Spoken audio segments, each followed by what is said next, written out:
Hello everybody, I'm Peter Ancona, the owner of Ancona Real Estate. I'd like to thank everybody here for giving me the opportunity to present, and I'd like to thank the viewers at home and on YouTube for listening to our educational piece. Today's topic is going to be discussing the differences between a real listing agent and a pretend listing agent. And in the Magic City, there's a lot of pretend listing agents out there. And I think it's helpful for people to know the differences between a professional and someone who's playing around. But before we get there, let me give you a quick update on myself and the company before we go through those education pieces. I'm a full-time licensed realtor for 11 plus years. That gets me in the realm of mastery to what I do. Mastery is when you do anything for a decade or more, and everything becomes robotic to you.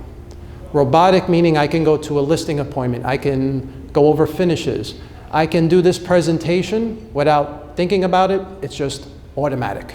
And that's valuable no matter what industry you have. But I started my company, Ancona Real Estate, 7 years ago. It was myself, and now it's 63 people and growing at an average of 3 to 4 agents per week. We speak 14 international languages at our company, which is very powerful when you're in an international market like Miami. And these languages are crucial when you're trying to sell expensive properties. Separate from that, in 2018, we closed north of 300 real estate transactions for that year alone. We averaged 5 to 7 transactions closed per week steady. And I equate all of that to the philosophies of the company, which is I only hire the best people. I mentor my agents and train them in stages to be the best possible professionals they can be.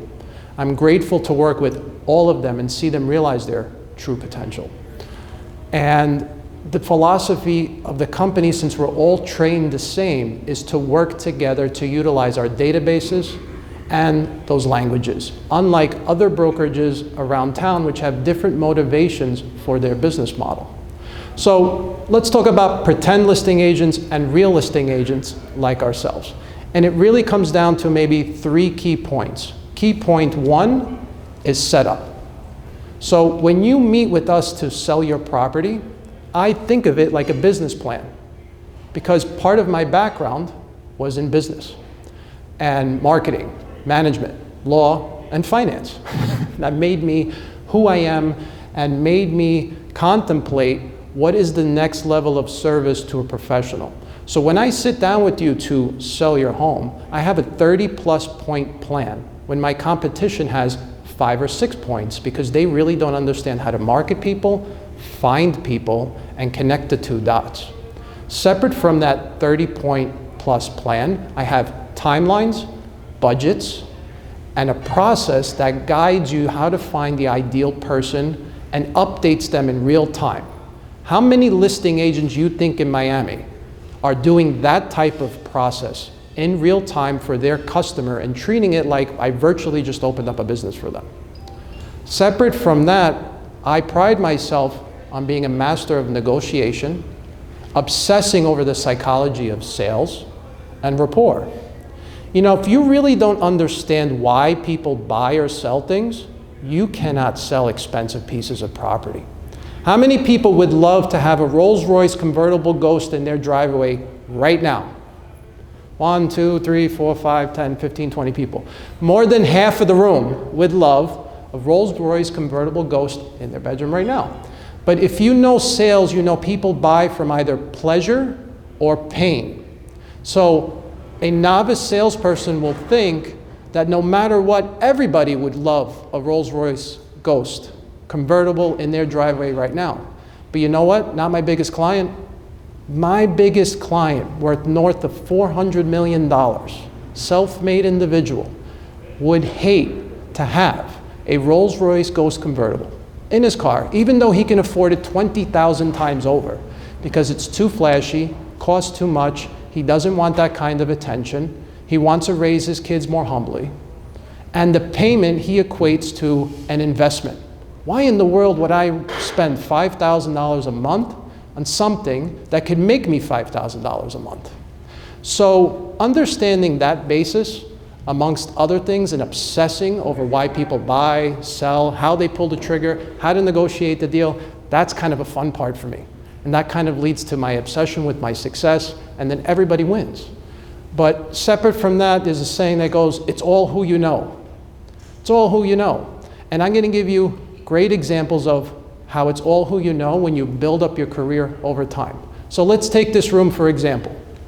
Let's take example number one of the fine gentlemen to my left, Steven Schwartz. This is one of my best guys. He referred me, I would say a couple months ago, a lovely couple who inherited a home. It was worth about $900,000. And it was a bit of a sad scenario, but they needed to unload the home. And that home typically takes between 5 to 6 months to sell in that area, which was Coral Gables. I came in with my marketing plan, my database, all of the things I told you as far as psychology and sales, and we marketed that property, and it had multiple bids off the market 3 weeks. 3 weeks. Now you might think that's an isolated experience. Let's go to our financial planner of the group who referred me a $950,000 home. And same price range, same location. Again, something that takes 4 to 6 weeks to sell. I'm setting up drone, photography, video, and while we're there, I'm thinking, who would want to buy this property?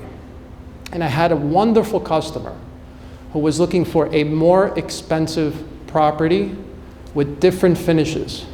And I gave her a call. I made one single call. And I said, before I go on the MLS, I think you need to see this. A couple hours later, that's under contract. And I saved everybody 6 months of carrying costs, expenses, headaches. Both sides are happy. That's when you're a real listing agent. My last great example is my friend Lawrence, the master civil litigator. He referred me a very nice individual, owned a $4 million home on Allison Island, close to here. Previously, that gentleman had a hard time kind of selling it, marketing it, you name it. That home typically takes 8 to 9 months to sell. It was sold in 4 months with my strategic plan, and it landed with a very famous baseball player. So that's $6 million of examples in 60 seconds. And I could keep going, but I don't have the time to keep going. But just remember, when you're interviewing a listing agent, you want to see they have a plan, they know how to negotiate for you, and who they know that can get the process done quicker. Thanks everybody for listening to my presentation.